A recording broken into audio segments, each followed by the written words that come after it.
Today I'm going to be discussing 9 life principles that I got from reading this book, Don Quixote by Miguel Cervantes. The content will be general, so spoiler alert not needed. Uh, it will not in any way detract from the book if you're planning on reading it and haven't read it yet. So welcome to the Top of Mind with Doug.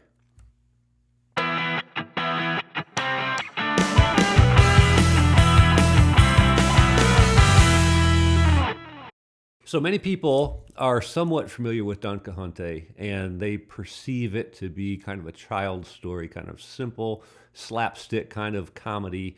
And although true, there's very much more to this book than that.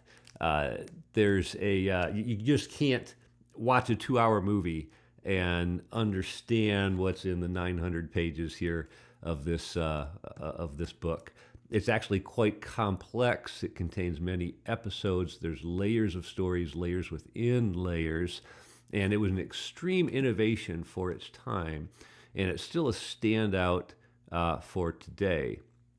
Along with reading the book as a companion, I found a lecture series on YouTube from Yale University.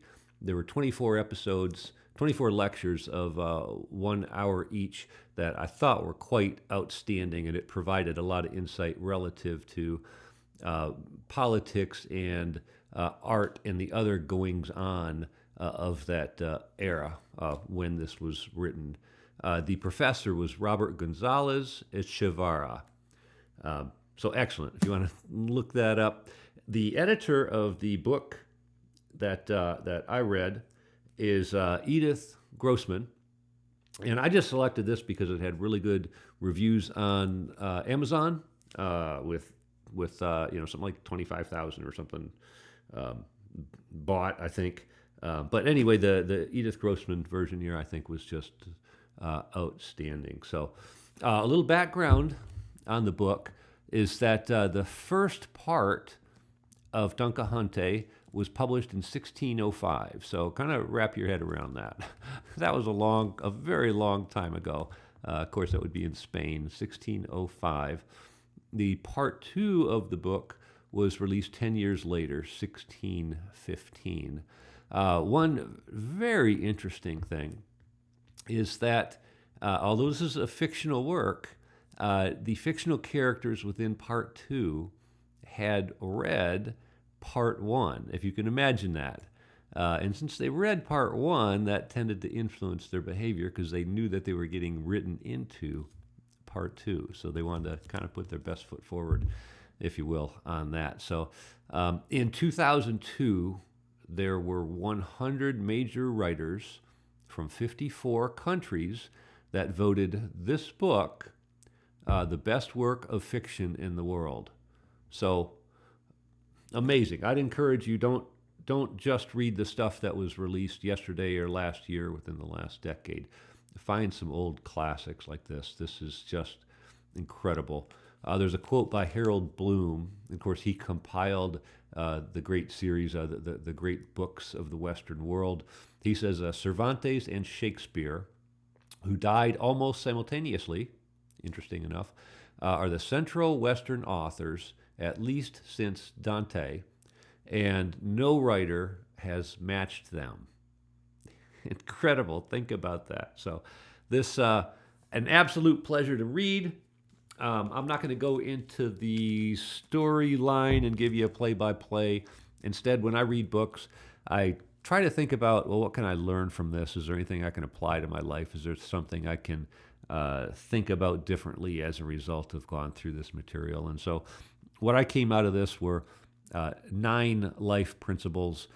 You could read through it and come up with different ones, and I'm sure there's way more than 9, but these are my 9, and I'm going to gloss over the first 7 just for time's sake, and then I'll go more of a deeper dive into the last 2, and the last 2 I'll make them a little bit more personal to my life experience. So the principle number 1 is that greatness requires courage and the willingness to endure suffering. So Don Quixote, he got beating after beating after beating, over all of his endeavors in trying to right the wrong and do good in the world, but it did not deter him. He was on a mission, and the beatings were well worth his mission. He was willing to do that. So I'll do a corollary of this and say basically, if you're not willing to endure suffering, then the chances of greatness are severely diminished. So, principle one, greatness requires courage and the willingness to endure suffering. Number two is that books can shape you. And so most of what the protagonist here, Don Quixote, most of what he knows is a result of his voracious reading. He had a library of thousands and thousands of books on art and politics and geography and science, but he was a specialist in chivalry. And chivalry is medieval knighthood, and really doing those things that you know that are proper and right and called for. So expert in chivalry, but so books, read good books. I don't think any of us wants to be the same tomorrow or next year as we are today. So how are we going to change? How are we going to expand our mind, our thinking? Read good books, and they will shape you. Principle number three is that a man will endure many hardships for the respect and admiration of his woman. So Don Quixote, he had a lady that, at least in his mind, she really loved him and respected him, and he wanted to do everything to be worthy of that position, of that honor. And I read a study not long ago that non-educated, or I'll say high school educated men, many of them actually surpass the incomes of those with college educations, provided that they are part of an intact family and that the woman respects him and that she's relying on him to go and support that family. Because he will crawl over glass. He knows it's his duty to provide for the family, provided that he's got the love and respect of that woman. So I believe that's true. A man will endure many hardships for the respect and admiration of his woman. Number four, principle four, choose to see the best in people, regardless of their station in life.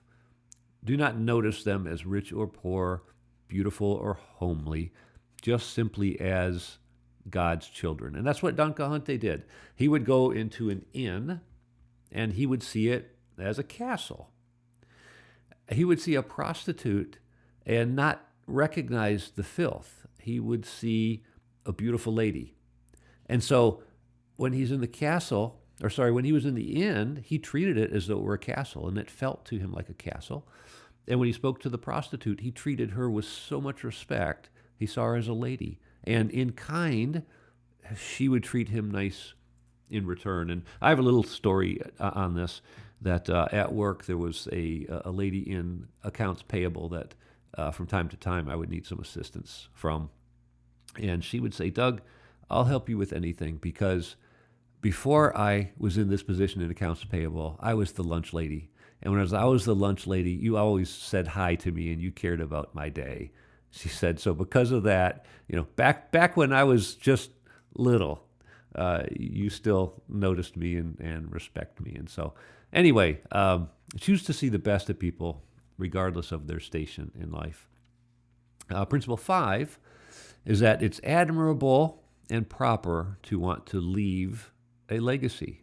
So Don Quixote, he wanted to be remembered as a great knight. And I think you and I should want to be remembered as certainly as doing our part and leaving our fingerprints here on this planet Earth. And the Bible tells us that we are to leave an inheritance for our children's children.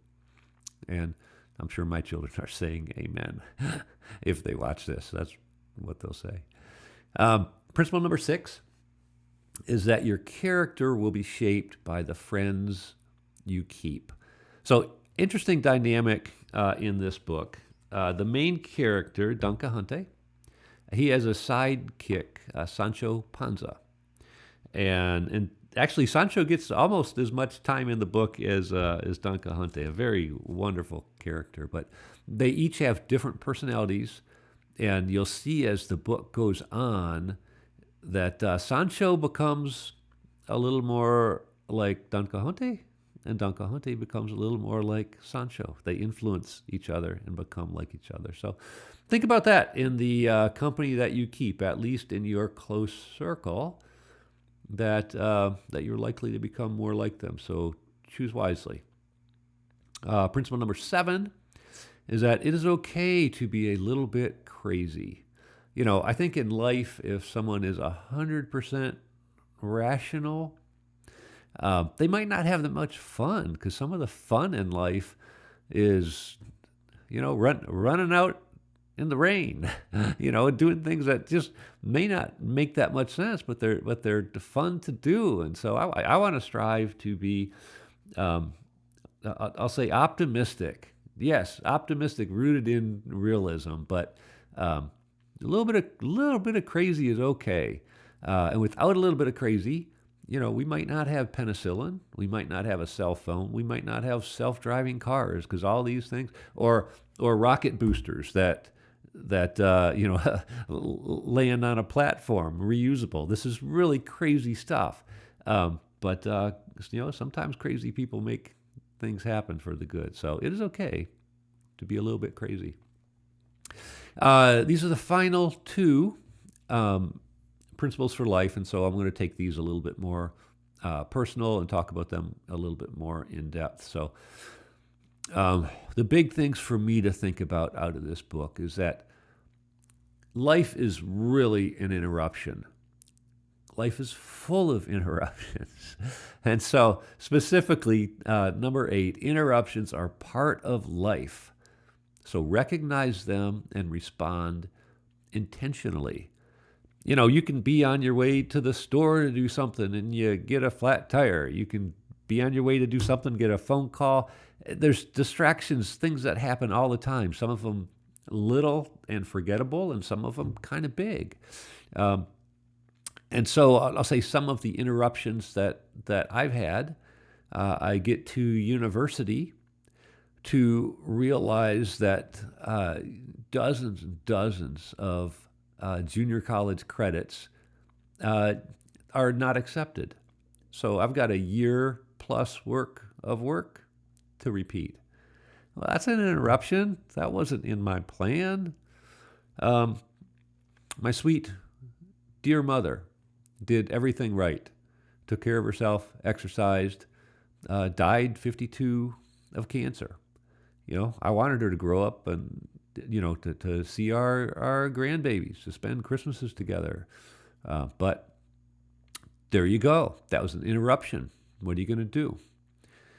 My career was progressing nicely, 10 years at the same place, upward mobile. Here's a path of into executive leadership. Well, that company decided to close that location and move to St. Louis. So do I want to move to St. Louis? No. I love Florida. I'll stay in Florida, but it's an interruption. That's not what I had planned. Financials, cooking along just fine. And then in 2000, there's a dot-com bust, Poof. Okay, what are you going to do? There's an interruption. What many people felt, this was the whole planet almost, barring a couple countries, but COVID-19 and all these crazy policies and the big shutdown. And thank God we live in Florida because we had less restrictions than most. But it's an interruption. How are we going to handle it? And lately, my local church body was on a certain path with a certain future we had in mind, and we had a blessed interruption. I'd call it an opportunity to get grafted into a different church and become brothers and sisters with them. So not all interruptions, are bad. A lot of them in the end are good, but recognize them. Thing is, recognize them. Is it an interruption? Think about it. Size them up. Is this a mountain or a molehill? Do I go with the flow on this interruption, or do I resist? There's a time to go with the flow, and there's a time to resist. There's no one answer here. I think of the serenity prayer. God, grant me the serenity to accept the things I cannot change, the courage to change the thing I can, and the wisdom to know the difference. Amen. During an interruption, can we comfort or help others? We may have a role to play. I'll say most of my interruptions, looking back, enriched my life. They weren't all pleasant, and at the time, there was significant pain. But most of them, as I look back on it, I say, okay, I'm better for that. Not all. I do not understand them all. Some I don't get. I say, why God? Why did that have to happen? I don't have the answers, but it is what it is, and I'll just take comfort in Romans 8:28, that all things work together for the good of those who love God, to those who are called according to His purpose. Principle number 9. Last one. This is really interesting here, and it's this: live as though someone is writing a book about you. So you remember I'd said that in part 2, the characters had already read the part 1, and so they realized that the story was being written about them. In fact, the author of the story was in their midst, and so they would behave in a way that portrayed them as favorable. So makes you think, we should live as though someone is writing a book about us. So how would you live? What if someone in your close circle was writing a biography about you, and they had a front row seat to your every action? Some questions. Would the story be coherent? In other words, if someone was reading chapter 4 and then chapter 5 and chapter 6, would your mission be obvious? Could they figure out your mission? They say, yeah, I can kind of see what this guy, what this gal is going for. I get it. They're headed in the same direction.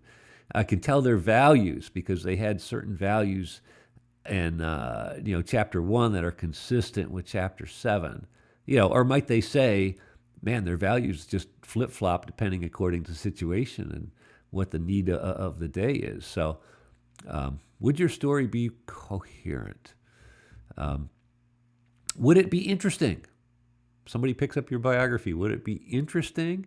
Would it be hard to put down? Or would it kind of be a sleeper? So think about what's interesting. I like to watch documentaries about travel and other things, but what's more interesting, to watch a documentary or to actually do the travel? So to do the travel is more interesting. Is it more interesting to stay inside your comfort zone or to go outside? Obviously, we find interest in going outside. That's where the adventure is. That's where the fun is. That's what makes us want to keep turning the pages, find out, man, what happens next?